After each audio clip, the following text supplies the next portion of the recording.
Akhir-akhir ini ramai di media sosial live cek kodam ketika negara maju lain sibuk menyiapkan teknologi yang canggih seperti artificial intelligence. Indonesia masih saja bersantai-santai dengan keadaan. Inilah mengapa SDM kita tertinggal dengan negara lain berdasarkan beberapa sumber dan fakta di lapangan. Kita bisa cek di sosial media, komentar TikTok, Instagram.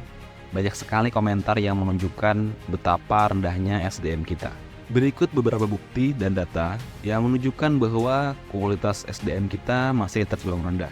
Yang pertama, Human Development Index atau HDI. Menurut laporan United Nations Development Program atau UNDP tahun 2021, Indonesia berada di peringkat 107 dari 189 negara dengan nilai HDI sebesar 0,718. Meskipun meningkat dibandingkan tahun-tahun sebelumnya, posisi ini masih menunjukkan kualitas SDM yang perlu ditingkatkan lebih lanjut. Yang kedua, tingkat pendidikan. Berdasarkan data Badan Pusat Statistik, angka partisipasi murni atau APM, pendidikan tinggi di Indonesia masih rendah. Pada tahun 2020, APM untuk perguruan tinggi hanya sekitar 31,26%. Hal ini menunjukkan bahwa sebagian besar angkatan kerja Indonesia belum memiliki pendidikan tinggi. Yang ketiga, tingkat literasi dan numerasi. Hasil program for International Student Assessment atau PISA 2018 menunjukkan bahwa kemampuan literasi dan numerasi siswa Indonesia masih berada di bawah rata-rata negara-negara OECD. Indonesia berada di peringkat 74 dari 79 negara dalam hal kemampuan membaca dan peringkat 73 dalam hal matematika. Produktivitas yang rendah ini disebabkan oleh berbagai faktor, termasuk rendahnya tingkat pendidikan dan keterampilan. Indonesia berada di peringkat 87 dari 131 negara dalam Indeks Inovasi Global 2021. Peringkat ini mencerminkan rendahnya kapasitas inovasi dan pengembangan SDM dalam menciptakan teknologi dan produk baru. Berdasarkan data BPS, tingkat pengangguran terbuka pada tahun 2020 mencapai 7,07%, meningkat dari tahun sebelumnya.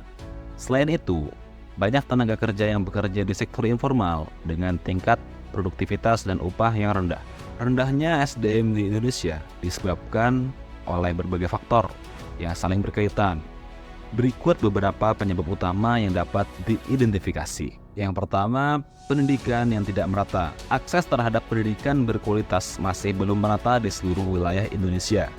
Banyak daerah terpencil yang memiliki fasilitas pendidikan yang kurang memadai, baik dari segi infrastruktur maupun tenaga pengajar. Selain itu, kurikulum pendidikan yang tidak relevan itu juga menjadi masalah di Indonesia. Yang kedua, rendahnya tingkat kesehatan. Kualitas kesehatan masyarakat Indonesia masih perlu ditingkatkan. Masalah gizi buruk, stunting, dan penyakit menular masih cukup tinggi, terutama di daerah-daerah terpencil.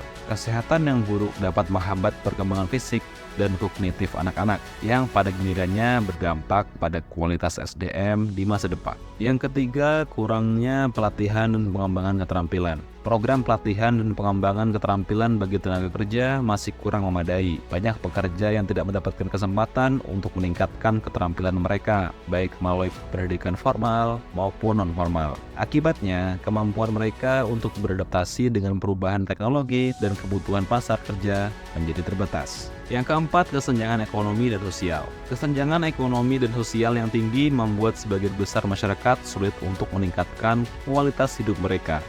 Ketimpangan pendapatan, akses terhadap layanan dasar, dan kesempatan kerja yang tidak merata turut berkontribusi terhadap rendahnya kualitas SDM kita. Poin 5, kurangnya investasi dalam penelitian dan inovasi. Investasi dalam penelitian dan pengembangan di Indonesia masih sangat rendah dibandingkan dengan negara-negara maju. Kurangnya dukungan terhadap inovasi dan penelitian mengakibatkan terbatasnya perkembangan ilmu pengetahuan dan teknologi yang dapat mendukung peningkatan kualitas SDM. Yang keenam, budaya dan pola pikir.